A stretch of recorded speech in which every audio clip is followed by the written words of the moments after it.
اعوذ باللہ من الشیطان اللعین الرجیم بسم اللہ الرحمن الرحیم الحمد للہ رب العالمین الصلاة والسلام علی اشرف الانبیاء والمرسلین وعلی آلہ طیبین طاہرین المعصومین الذین اذہب اللہ عنہم الرجس وطہرہم تطہیرا اللہم صل علی محمد وآل محمد اللہم اخرجنا من الظلمات الوہم واکرمنا بنور الفہم اللہم افتح علینا ابواب رحمتک وانشر علینا خزائن علومک برحمتک یا ارحم الراحمین۔ عزیزان محترم، معرفت نفس کے موضوع پر آپ کے ساتھ گفتگو جاری تھی۔ نہایت ہی حساس موضوع، چونکہ بطور معمول اس موضوع پر ہماری مجالس اعظام میں گفتگو نہیں کی جاتی ہے۔ اس موضوع پر بطور معمول مساجد میں، امام بارگاہوں میں گفتگو نہیں کی جاتی ہے، لیکن نہایت حساس موضوع ہے۔ اگر کوئی شخص خود شناسی نہیں کرتا تو اس کی امام شناسی بھی کامل نہیں ہے اور توحید شناسی بھی اس کی ناقص ہے۔ لہٰذا خود شناسی نہایت ضروری ہے۔ من عرف نفسہ فقد عرف ربہ، جو خود کو پہچان لے اس نے اپنے رب کو پہچان لیا، اس کی امام شناسی مضبوط ہے۔ لہٰذا بیان ہوا کہ خود شناسی کے لیے ایک بہترین مثال انسان کے خواب ہیں، کہ انسان اپنے خواب میں اپنے جسم سے جدا ہوتا ہے اور اپنی خودی کو مشاہدہ کرتا ہے۔ منتہا عالم مثال میں اس کی یہ خودی بھی ایک جسم برزخی کی صورت میں ہوتی ہے۔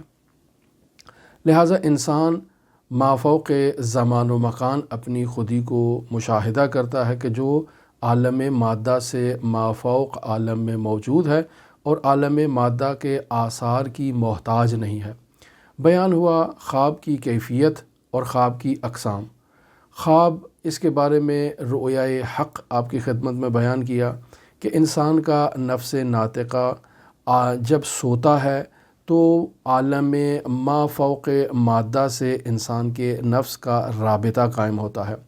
اور اس رابطے کے نتیجے میں انسان جس خواب کو مشاہدہ کرتا ہے اس خواب کو رؤیائے حق کہتے ہیں۔ اس خواب کی دو قسمیں ہیں، ایک رؤیائے صادقہ ہے اور ایک رؤیائے رحمانی ہے۔ یہ آپ کی خدمت میں بیان ہو چکا۔ رؤیائے صادقہ کے بارے میں بیان ہوا کہ انسان کا نفس ناطقہ عالم مافوق مادہ سے جب رابطہ قائم کرتا ہے اور وہاں کسی حقیقت سے روبرو ہوتا ہے، اور وہ حقیقت بعد میں کسی زمان و مکان کے پیرائے میں اور قالب میں اسی عالم مادہ میں محقق ہوتی ہے، تو اسی کو رؤیائے صادقہ کہتے ہیں۔ یعنی خواب میں نے ایک حقیقت کو مشاہدہ کیا، پھر وہی حقیقت ایک دن بعد، 2 دن بعد اس عالم مادہ میں، اس دنیا میں کسی جگہ پر وقوع پذیر ہوئی اور میں نے اس کو مشاہدہ کیا، تو یہ رؤیائے صادقہ ہوگا۔ جبکہ رؤیائے رحمانی میں انسان کا نفس ناطقہ عالم مافوق مادہ سے رابطہ کرتا ہے، کسی حقیقت سے روبرو ہوتا ہے، اور وہ حقیقت ایک معنوی پیغام کی حامل ہوتی ہے،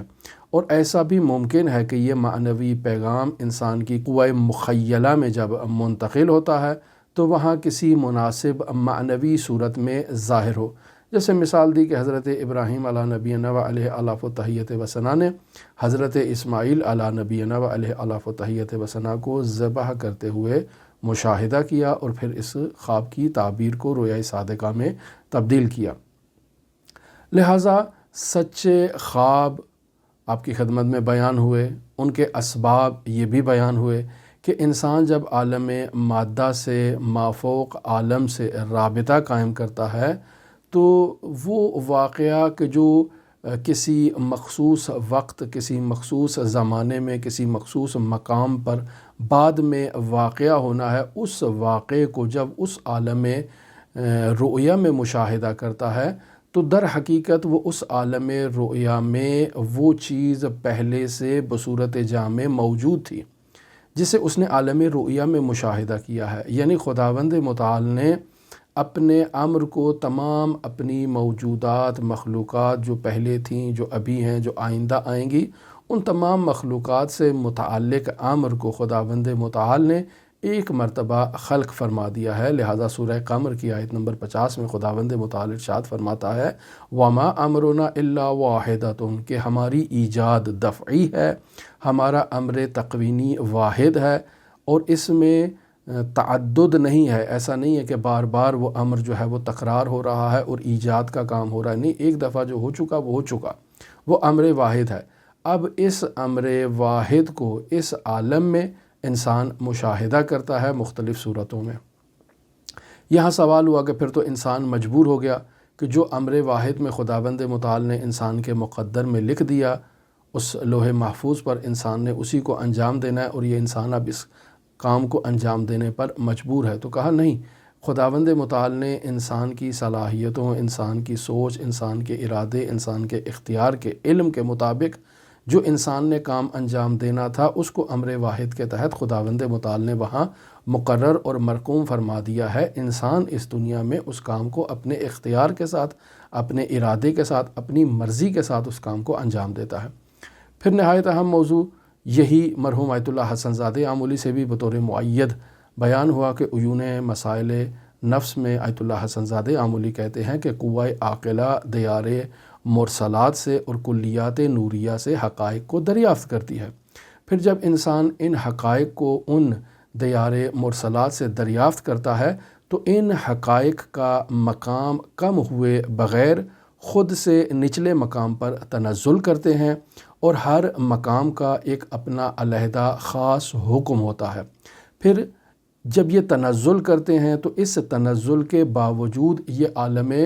دیار مرسلات سے مرتبط رہتے ہیں، یعنی مرتبہ نازلہ مرتبہ عالیہ سے مماثلت رکھتا ہے اور مرتبہ عالیہ سے مرتبط بھی رہتا ہے۔ اور انہی مراتب نازلہ میں ایک مرتبہ خیال ہے، یعنی انسان کی قوہ خیال جو خداوند متعال کے اسم مصور کا مظہر ہے، یہ اس کے لیے تصاویر کو ایجاد کرتی ہے اور بناتی ہے۔ اور پس انسان کی قوہ خیال مدرکات کا ایک ایسا کارخانہ ہے کہ جو دائماً بیداری کی حالت میں ہو یا خواب کی حالت میں ہو، تصاویر کو کیپچر کر رہی ہے اور تصاویر کو بنا رہی ہے۔ پس ہم جب خواب میں کسی چیز کو مشاہدہ کرتے ہیں تو پہلے اسے تعقل کرتے ہیں اسی دیار مدرکات سے، اور پھر اسے قوہ خیال کے حوالے کرتے ہوئے اس کے مناسبت سے تصویر سازی کرتے ہیں۔ لہٰذا بیان کیا کہ نفس ناطقہ کے مراتب ہیں، سب سے فوق مرتبہ عقل ہے۔ اس مرتبہ عقل میں صورت نہیں پائی جاتی، مادہ نہیں پایا جاتا ہے۔ مرتبہ ثانیہ مرتبہ مثال ہے کہ اس میں صورت پائی جاتی ہے اور مادہ نہیں پایا جاتا ہے، اور مرتبہ ثالثہ جو ہے وہ مرتبہ مادی ہے کہ جس میں صورت بھی ہے اور جس میں مادہ بھی ہے۔ پس انسان ان مراتب نفس کو بخوبی اس کا جائزہ لے کہ عالم رویا میں اس کا ایک دفعہ رابطہ مرتبہ مثال سے ہوتا ہے، اور ایک دفعہ انسان کا رابطہ جو ہے وہ مرتبہ عقل سے ہوتا ہے۔ اب مرتبہ عقل میں انسان ان دیار کلیات میں موجود حقائق کو مشاہدہ کرتا ہے، ان سے رابطہ کرتا ہے۔ ان حقائق دیار مرسلات کو انسان جب اس کی قوہ عاقلہ مخیلہ کے اس کو سپرد کرتا ہے تو قوہ مخیلہ ان کو کسی خاص صورت میں انسان کے سامنے ظاہر کرتی ہے۔ پس خوابوں کی حقیقت اور خوابوں کی صداقت جو آج ہمارا موضوع ہے، اس موضوع پہ اس مطلب کی طرف توجہ ضروری ہے کہ انسان کا نفس ناطقہ اپنی توان اور اپنی صلاحیت کے مطابق اس دیار مرسلات سے حقائق کو دریافت کرے گا، تو یہ معلوم نہیں کہ اس نے جن چیزوں کو ان دیار مرسلات سے مشاہدہ کیا ہے عیناً خارج میں اس کے ساتھ وہی وقائع محقق پذیر بھی ہوں گے اور واقع بھی ہوں گے۔ کیوں ایسا نہیں ہو سکتا ہے؟ چونکہ دیکھیں، انسان جب ایک کلاس میں بیٹھتا ہے تو ضروری نہیں ہے کہ وہ استاد کی تمام باتوں کو اچھی طرح سے سمجھ پائے۔ بعض درس کو سمجھتا ہے، بعض باتوں کو وہ سمجھ نہیں پاتا، کیوں؟ چونکہ انسان کی اس کلاس میں بیٹھے ہوئے قوہ مخیلہ کام کر رہی ہے، انسان کے خیالات کام کر رہے ہیں، کبھی کہیں ہوتا ہے کبھی کہیں ہوتا ہے، اس کی توجہ اس درس پہ نہیں ہے۔ جب توجہ اس درس پہ نہیں ہے، کیوں؟ چونکہ اس کے خیال فعالیت کر رہے ہیں، لہٰذا وہ درس کو نہیں سمجھ پاتا ہے۔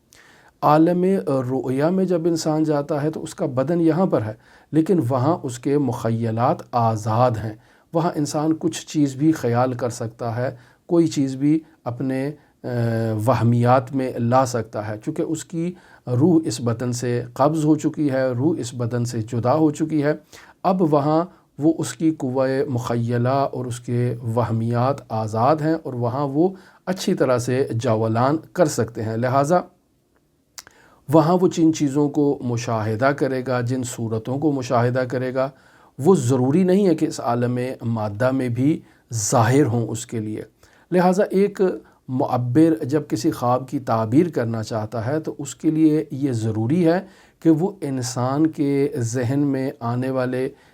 بلکہ عالم رؤیا میں جو انسان نے رابطہ قائم کیا ہے دیار مرسلات سے، اور جن معانی کو تعقل کیا ہے ان دیار مرسلات سے، اور پھر اسے قوہ مخیلہ نے باقاعدہ تصویر سازی کی ہے، تو اب انسان معبر کا یہ کام ہے کہ وہ انسان کے قوہ مخیلہ اور توہم کو اس معانی کلیہ سے جدا کرے اور پھر اس کی تدبیر کرے، اور یہ ایک نہایت ہی پیچیدہ کام ہے۔ ہر کوئی ایسا نہیں کر سکتا ہے، خاص افراد ہی ہیں جو خواب کی تعبیر کر سکتے ہیں۔ لہٰذا اگر انسان کا نفس ناطقہ کامل ہوتا ہے تو توہمات کا پھر وہ اسیر نہیں ہوتا ہے، وہ قوہ مخیلہ کا اسیر نہیں ہوتا ہے۔ تو اب جب یہ انسان کا نفس ناطقہ کامل ہے، قوہ مخیلہ کا اسیر نہیں ہے، اور ایسے میں وہ عالم غیب سے حقائق کو مشاہدہ کرتا ہے، ان کو مشاہدہ کرتا ہے، ان سے رابطہ برقرار کرتا ہے، تو پھر ان کو جو اب صورت دے گا اور شکل دے گا، تو اب وہ انہی دیار مرسلات میں موجود معانی سے مطابقت رکھنے والی وہ تصاویر ان کو دے گا۔ اب دیکھیں انبیاء کرام و حضرات ائمہ معصومین علیہم الصلوۃ والسلام کی خواب کی کیا کیفیت ہے۔ یہ ہستیاں تو انسان کامل تھی نا، لہٰذا مقام بعثت سے پہلے بھی ان کی یہ کنڈیشن ہوا کرتی تھی کہ اگلے دن جو واقعات وقوع پذیر ہونے ہیں یہ انہیں پہلے ہی عالم رؤیا میں مشاہدہ کر لیا کرتے تھے، انہیں معلوم تھا کہ کل کیا واقعہ ان کے لیے ہونا ہے۔ حضرات ائمہ معصومین علیہم الصلوۃ والسلام کے خواب توہمات اور خیالات پر مشتمل نہیں تھے، بلکہ وہ حقائق پر مشتمل تھے۔ لہٰذا ان کی شخصیت میں، ان کی حقیقت میں یہ توہمات اور یہ خیالات دخالت نہیں رکھتے ہیں، لہٰذا انہیں خواب کی تعبیر کی ضرورت نہیں ہے۔ وہ جو مشاہدہ کریں گے وہی عالم واقع میں کل محقق ہونا ہے، اور اسی کو وہ مشاہدہ کریں گے اپنے سامنے۔ لیکن میں اور آپ چونکہ ہماری جو نفس ناطقہ ہے وہ قوہ مخیلہ اور توہمات کا اسیر ہے، لہٰذا ان دیار مرسلات سے جن معانی کو دریافت کرتا ہے ان کے لیے جو تصویر بناتا ہے وہ ہمارے قوہ مخیلہ سے مناسبت رکھتی ہے، یعنی ان تصاویر سے مناسبت رکھتی ہے جن سے انسان مانوس ہوتا ہے۔ لہٰذا انسان کامل اگر ہو تو وہ عالم غیب سے درست رابطہ برقرار کر سکتا ہے، لیکن اگر میرے جیسا کوئی انسان خواب میں چلا جاتا ہے تو وہ عالم غیب سے درست رابطہ قائم نہیں کر پاتا ہے۔ یعنی جس چیز سے بھی وہ رابطہ قائم کرے گا اس کے مطابقت میں جو وہ تصویر ایجاد کرے گی اس کی قوہ خیال، وہ قوہ خیال اپنی انس اور مناسبت کو مد نظر رکھتے ہوئے تصویر کو ایجاد کرے گی۔ پس نتیجہ کیا نکلے گا کہ معانی عالیہ سے متعلق صورت اور وہ صورتیں اور وہ خیالات جو انسان کے پاس پہلے سے موجود ہیں وہ آپس میں مکس ہو جائیں گے، اور انسان ایک ایسی تصویر کو اس معنی کے لیے ایجاد کرے گا جس تصویر سے وہ مانوس ہے۔ مثلا کسی مومن نے ہم سے سوال کیا کہ میں نے رات کو آیت اللہ بہجت کو خواب میں دیکھا اور میں نے مشاہدہ کیا کہ وہ مجھے کوئی وظیفہ دے رہے ہیں، کسی بات کی تعلیم دے رہے ہیں، کوئی بات مجھے سکھا رہے ہیں۔ تو اب ہم بہت خوش ہوئے کہ بھی رات کو آیت اللہ بہجت آئے تھے اور انہوں نے مجھے کوئی وظیفہ دے دیا یا کوئی بات بتا دی ہے مجھے۔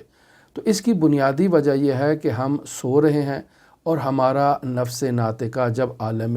دیار مرسلات سے رابطہ قائم کرتا ہے، ان نوری دیار سے رابطہ قائم کرتا ہے،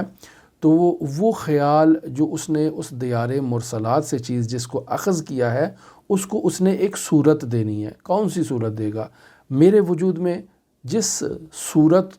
کی جو مشابہت رکھتی ہے، جو مماثلت رکھتی ہے، جس صورت سے میں مانوس ہوں، اور وہ صورت نورانیہ ہے، وہ آیت اللہ بہجت کی ہے۔ لہٰذا عالم رؤیا میں نے اس دیار مرسلات سے جب رابطہ قائم کیا اور وہاں کسی معنی کو مشاہدہ کیا، اس معنی کو تصویر دینے کے لیے میں نے آیت اللہ بہجت کی تصویر کو سامنے لے کر آیا۔ لہٰذا صبح اٹھا، میں آیت اللہ بہجت کے پاس گیا، میں نے کہا حضرت آغا میں نے رات کو آپ کو خواب میں دیکھا ہے، آپ نے مجھے فلاں وظیفہ دیا ہے۔ آغا صاحب آیت اللہ بہجت کہتے ہیں مجھے تو علم نہیں ہے، میں نے تو آپ کو وظیفہ کوئی نہیں دیا، میں تو آپ کی خواب میں نہیں آیا۔ کیوں ایسا آیت اللہ بہجت نے انکار کیا؟ اس کی بنیادی وجہ یہ تھی کہ میں نے اس دیار مرسلات سے جس معنی کو اخذ کیا تھا، اس معنی کو جب میری قوہ خیال نے تصویر دینی تھی تو چونکہ وہ معنی نورانی تھا، اسے وہ تصویر دے گا جس تصویر سے میں مانوس ہوں۔ میں آیت اللہ بہجت سے مانوس ہوں تو آیت اللہ بہجت کی تصویر دے دے گا، میں آیت اللہ قاضی سے مانوس ہوں تو آیت اللہ قاضی کی تصویر دے دے گا، میں آیت اللہ کشمیری سے مانوس ہوں تو آیت اللہ کشمیری کی تصویر دے دے گا۔ یہ میرے قوہ مخیلہ نے میری مانوسیت کو مد نظر رکھتے ہوئے اسے تصویر دینی ہے۔ لہٰذا جہاں ایک انسان کامل جو خداوند متعال کی طرف سے مامور ہے کہ انسان بشر کی ہدایت کرے، وہ جب عالم رؤیا میں آ کر کسی کی ہدایت کرتا ہے تو یہ اس واقعے سے مستثنا ہے کہ جسے ہم نے کہا کہ عالم رؤیا میں انسان نے اس معنی دیار مرسلات سے رابطہ کیا اور پھر انسان کی قوہ خیال نے اس کو ایک تصویر دے دی آیت اللہ بہجت کی۔ یہ کیوں ایسے ہوا؟ چونکہ انسان مانوس تھا، لیکن دوسرے رؤیا میں اللہ نے اپنے ولی کامل کی ذمہ داری لگائی ہے کہ وہ اس بندے کو جا کر عالم رؤیا میں دستور دے۔ لہٰذا ایسے میں اگر انسان جس میں چونکہ قوہ خیال دخل نہیں رکھتا، ایسے میں اگر جا کر میں اس اللہ کے ولی سے پوچھوں گا کہ آپ نے مجھے دستور دیا، تو وہ کہے گا ہاں اسی پر عمل کرو جو رات کو آپ کو میں نے خواب میں بتا دیا۔ پس نفس ناطقہ کا عالم مجردات سے معنی کو دریافت کرنا یہ حقیقت رکھتا ہے، اور پھر اس معنی سے مناسب انسان کی قوہ خیال ایک تصویر کو ایجاد کرے گی، اور وہ تصویر وہ ہوگی جس سے انسان مانوس ہے۔ مثلا آپ دیکھیں آیت اللہ کوچانی کی ایک مشہور و معروف کتاب ہے سیاحت غرب۔ اس سیاحت غرب میں آپ دیکھیں کہ آیت اللہ کوچانی گویا کہ ان کا انتقال ہو جاتا ہے اور وہ عالم برزخ میں چلے جاتے ہیں، عالم برزخ کی تمام کیفیات کو مشاہدہ کرتے ہیں، اور بعد میں جب وہ زندہ ہوتے ہیں تو اس عالم برزخ میں جو چیزیں انہوں نے مشاہدہ کی ہیں انہیں وہ کتاب کی صورت میں بیان کرتے ہیں، جس کا نام ہے کتاب سیاحت غرب۔ خوب، اب آپ یہاں دیکھیں کہ وہاں جب آیت اللہ کوچانی کا رابطہ ہوتا ہے، وہاں ان کے لیے کوئی پیغام آتا ہے دیار مرسلات سے، تو آیت اللہ کوچانی کے پاس اس پیغام کو بیان کرنے کے لیے لفظ نہیں ہے، کیسے میرے اور آپ کی توجہ کو اس مطلب کی طرف مبذول کریں۔ لہٰذا آیت اللہ کوچانی کہتے ہیں کہ ٹیلی فون کی گھنٹی بجی۔ اب کوئی آیت اللہ کوچانی سے سوال کر سکتا ہے کہ کیا وہاں ٹیلی فون موجود تھا کہ جس کی گھنٹی بج رہی تھی؟ تو یقینی بات ہے کہ وہاں ٹیلی فون موجود نہیں تھا، لیکن چونکہ آیت اللہ کوچانی مانوس تھے ٹیلی فون کے ساتھ کہ ٹیلی فون بجے گا تو کوئی شخص اس طرف سے پیغام دے گا، تو چونکہ دیار مرسلات سے رابطہ قائم ہوا، وہاں سے معنی دریافت ہوا۔ اب اسے اگر کسی تصویر کی صورت میں ڈھالنا ہے تو اسی تصویر کی صورت میں ڈالا جائے گا جس سے میں مانوس ہوں، تو وہ ٹیلی فون کی صورت تھی۔ اگر اس دور میں جب آیت اللہ کوچانی کتاب سیاحت غرب لکھ رہے تھے موبائل ہوتا تو ہو سکتا ہے موبائل کا مثال دے دیتے، انٹرنیٹ اس دور میں ہوتا تو ہو سکتا ہے کہیں کہ واٹس ایپ کا جو ہے وہ پیغام کی جو ایک ٹون ہوتی ہے وہ پیغام ٹون بجی اور اس سے پتہ چلا کہ واٹس ایپ پہ پیغام آ گیا۔ تو یہ انسان کی جو جس چیز سے مانوس ہوتا ہے اسی چیز کو انسان اس کو تصویر دے دیتا ہے، اس پیغام کو۔ لہٰذا جب انسان ان دیار مرسلات سے نقل شدہ معانی کو آگے منتقل کرتا ہے تو اس کے لیے ایک اپنا ضابطہ، ایک اپنا قاعدہ، ایک اپنا قانون ہے، اور اس قانون کے مطابق انسان کو ان واقعات کو، ان مطالب کو نقل کرنا ہے۔ اور بطور خاص وہ شخص کہ جو معبر ہے، جو ان پیغامات کی تعبیر کرتا ہے، اس کا کام بہت سخت ہوتا ہے۔ وہ انسان کے خیال کو جدا کرے، اور اس کے لیے انسان کے خیالات سے اس کو آگاہ ہونا ضروری ہے کہ یہ شخص جو خواب دیکھ رہا ہے کس چیز سے مانوس ہے، یہ عالم رؤیا میں جب کسی چیز کو مشاہدہ کرے گا تو کس شکل کی صورت میں مشاہدہ کرے گا۔ کیوں؟ چونکہ بطور عموم انسان کی عقل پر اس کے خیالات کا غلبہ ہوتا ہے، اور انسان دن بھر مختلف تصاویر سے روبرو ہوتا ہے، مختلف شکلوں سے انسانوں سے روبرو ہوتا ہے، بعض سے انسان کا انس ہوتا ہے، اور اسی انس کو وہ پھر عالم رؤیا میں بھی مشاہدہ کرنا شروع کر دیتا ہے۔ اور اس قدر انسان کے جو خیالات پہ تصاویر کا غلبہ ہے اور انسان کی عقل پر خیالات کا غلبہ ہے، کہ جب آپ اس کو کہتے ہیں کہ اللہ تبارک و تعالی وحدہ لا شریک ہے، تو وہ کہتا ہے کہ اللہ کی تصویر کیسی ہے، اس کی شکل کیسی ہے؟ کیوں؟ چونکہ انسان اس قدر تصاویر سے مانوس ہے کہ وہ اللہ تبارک و تعالی کے وجود کو تصویر کے بغیر درک کرنے کے لیے تیار ہی نہیں ہے۔ لہٰذا جب انسان عالم معنی سے رابطہ قائم کرتا ہے اور وہاں کے کسی عظیم معنی کی طرف اس کی توجہ کو مبذول کروایا جاتا ہے، تو چونکہ وہ معنی عظیم ہے اور اس دنیا میں انسان نے عظیم ترین چیز جو دیکھی ہے وہ پہاڑ ہے، لہٰذا عالم رؤیا میں وہ اس معنی کو جب تصویر دے گا تو پہاڑ کی تصویر دے گا۔ لہٰذا صبح اٹھ کے کہے گا کہ مولانا میں نے تو خواب میں پہاڑ دیکھے ہیں، اس کی تعبیر بتائیں۔ تو یعنی آپ نے عالم رؤیا میں کوئی عظیم مطلب وہاں آپ کا اس سے رابطہ ہوا ہے، لیکن چونکہ آپ اس رابطے کو بیان کرنے کی صلاحیت نہیں رکھتے، آپ کے قوہ خیال نے اس کو آپ کے سامنے پہاڑ کی صورت میں ظاہر کیا ہے۔ یا اسی طرح ہم نے عالم دیار مرسلات سے ایک ایسے معنی کو دریافت کیا ہے کہ جو معنی مکر و فریب پر مشتمل ہے، لیکن میں اس معنی مکر و فریب کو تصویر پر اگر ڈھالنا چاہوں تو میں اس دنیا میں لومڑی کو مکر و فریب کا مصداق سمجھتا ہوں، میں اسے لومڑی کی شکل میں خواب میں مشاہدہ کروں گا۔ یا میرا ایک دوست ہے، بہت ہی بدماش قسم کا انسان ہے اور بہت ہی مکار قسم کا انسان ہے، اور میں اس کو اچھی طرح سے جانتا ہوں، لہٰذا جب اس معنی مکر کو میں اپنے ذہن میں اس خیال میں لانا چاہوں گا عالم رؤیا میں، تو میرے سامنے وہی بدماش دوست کی تصویر آئے گی اور میں کہوں گا کہ میں نے رات کو اس بدماش کو مشاہدہ کیا۔ میں آپ کی خدمت میں آیت اللہ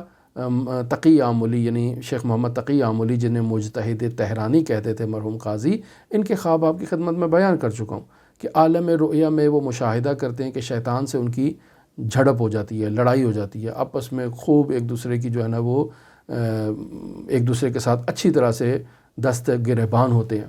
تو آیت اللہ کوچانی کہتے ہیں کہ شیطان تو بہت ہی قوی تھا، میں ایک کمزور سا آدمی ہوں، زیادہ اس سے نہیں لڑ سکا، تو میں نے اس کا ہاتھ پکڑ کے شیطان کا زور سے اس کے ہاتھ پہ اپنے دانتوں سے کاٹنا شروع کر دیا۔ جتنی زور سے میں نے شیطان کے ہاتھوں پر اپنے دانتوں سے کاٹا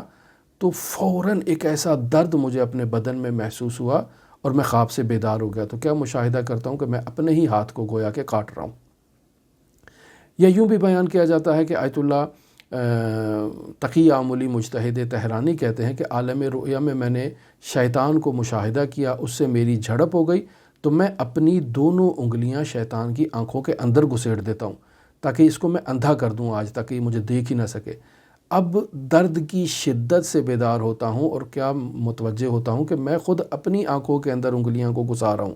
اور خود کو تکلیف پہنچا رہا ہوں۔ تو در واقع اس خواب کے اندر آیت اللہ مجتہد تہرانی کو یہ بات سمجھائی گئی کہ آپ کا دشمن تو آپ کے اندر ہی ہے، جس کے ساتھ دائماً آپ جنگ کی حالت میں ہے، جو آپ کا نفس امارہ ہے۔ آپ کو اس پر کنٹرول کرنا ہے، اور اس نفس کو اگر آپ اپنی کنٹرول میں لے لیں گے، اس پر اگر اپنی مہار ڈال دیں گے تو گویا کہ آپ نے شیطان کو کنٹرول کر دیا ہے۔ لہٰذا سورہ یوسف کی آیت نمبر 53 میں خداوند متعال نے بھی ارشاد فرمایا ان النفس لامارۃ بالسوء، کہ بے شک انسانی نفس تو انسان کو برائی کی طرف لے جاتا ہے۔ لہٰذا ایک سالک کی یہ ذمہ داری ہے کہ وہ اپنے نفس کی مخالفت کرے۔ پس خواب کی تعبیر کو بیان کرنا ایک نہایتی حساس مسئلہ ہے۔ ہر کوئی شخص خواب کی تعبیر کو بیان نہیں کر سکتا ہے، کیوں؟ چونکہ خواب میں وہ خواب دیکھنے والا شخص اپنی جن تصاویر سے مانوس ہے اور جن معانی کو دریافت کر رہا ہے، ان معانی کو جب تصویر دے گا تو اس تصویر کو اس معنی کے لیے لے کر آئے گا جس معنی سے وہ مانوس ہے۔ لہٰذا اگر انسان خواب میں کسی افتخار کے معنی کو درک کرتا ہے، یعنی اس کو دیار مرسلات سے ایک ایسا معنی القاء کیا جاتا ہے جو افتخار پر مشتمل ہے، تو انسان اس کے لیے جو تصویر سازی کرے گا تو دیکھے گا کہ میں نے خواب میں تاج پہنا ہوا ہے، چونکہ ایک بالاخره ایک فخر کی بات ہے۔ لہٰذا افتخار کے معنی کو تاج کی صورت میں انسان خواب میں مشاہدہ کرے گا۔ اگر علم کو اس کو منتقل کیا جا رہا ہے دیار مرسلات سے، تو انسان جو ہے وہ نور کی صورت میں اس علم کو مشاہدہ کرے گا، یا اسی طرح جہل کو اگر اس کی طرف منتقل کیا جا رہا ہے تو وہ اس جہل کو تاریکی اور ظلمت کی صورت میں مشاہدہ کرے گا۔ لہٰذا یہاں ایک قاعدہ کلی بیان نہیں کیا جا سکتا کہ اسی قاعدے کے اوپر آپ نے چلنا ہے اور خوابوں کی تعبیر کرنا ہے۔ لہٰذا وہ شخص جو خواب کی تعبیر کر رہا ہے اس کی بہت سخت ذمہ داری ہے کہ وہ انسان کے خیالات سے ان معانی کو جدا کرے اور پھر ان معانی سے متعلق تعبیر کر کے انسان کو بتائے کہ تمہارے خواب کی کیا تعبیر ہے، اور ایسی تعبیر جاننا ہر کسی کے بس کی بات نہیں ہے۔ لہٰذا ایک شخص کہتا ہے کہ میں نے عالم رؤیا میں مشاہدہ کیا کہ میرے ہاتھ میں ایک مہر ہے اور میں لوگوں کے منہ پر بھی لگا رہا ہوں اور ان کی شرمگاہ پر بھی مہر لگا رہا ہوں۔ لہٰذا ایک بہت ہی مشہور معبر ہیں ابن سیرین، ان کے پاس آتا ہے اور ان کو کہتا ہے کہ میں نے رات کو عالم رؤیا میں مشاہدہ کیا، میرے ہاتھ پہ ایک مہر ہے جسے میں لوگوں کے منہ پر بھی لگا رہا ہوں اور ان کی شرمگاہ پر بھی لگا رہا ہوں۔ تو ابن سیرین کہتے ہیں کہ تم عنقریب ماہ مبارک رمضان میں مؤذن کا کردار ادا کرو گے، مؤذن بن جاؤ گے، اور در واقع تمہارا آذان دینا لوگوں کو امساک کے لیے پکارنا ہے کہ وہ اپنے منہ پر بھی مہر لگا لیں اور اپنی شرمگاہ پر بھی مہر لگا دیں۔ اب سوال یہ پیدا ہوتا ہے کہ اگر یہ شخص جس نے یہ خواب دیکھا تھا، اگر یہ شخص پہلے سے مؤذن ہوتا تو اس کے خواب کی کیا تعبیر ہوتی؟ تو پھر کہتے ہیں اس کے خواب کی پھر تعبیر یوں ہوتی کہ تم اپنے وقت سے، یعنی اذان کے وقت سے پہلے ہی اذان دے دیتے ہو اور تمہارا اذان دینے کا وقت درست نہیں ہے، اس وقت کی اصلاح کرو۔ لہٰذا معبر کی ذمہ داری ایک نہایت ہی خطیر ذمہ داری ہے اور ہر کوئی شخص خوابوں کی تعبیر کو بیان نہیں کر سکتا ہے۔ لہٰذا معرفت نفس کی بحث کو پہچاننے کے لیے ان خوابوں کو پہچاننا، ان کی اقسام کو پہچاننا، ان کے حالات کو پہچاننا، اور پھر یہ دیکھنا کہ واقعاً انسان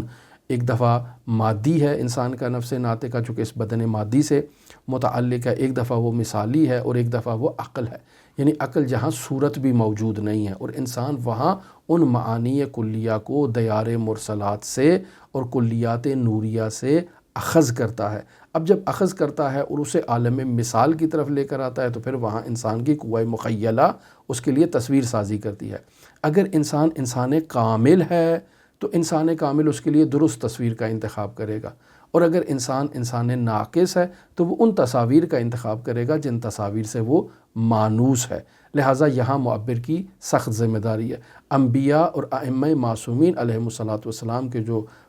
خواب ہیں وہ حقیقت پر مشتمل ہیں، چونکہ ان کے خوابوں میں خیال اور توہمات کا ان کے وجود پر غلبہ نہیں ہوتا ہے۔ لہٰذا جس چیز کو وہ مشاہدہ کرتے ہیں اسی چیز نے اگلے دن وقوع پذیر ہونا ہے، اور بیان ہوتا ہے کہ انبیاء اور ائمہ معصومین پہلے ہی ان چیزوں کو پہچان لیتے تھے کہ کیا واقعات رونما ہونے، اور ان کو اس چیز کا علم تھا، کیونکہ حقائق مرسلات سے، دیار مرسلات میں موجود حقائق سے ان کا رابطہ برقرار رہتا تھا۔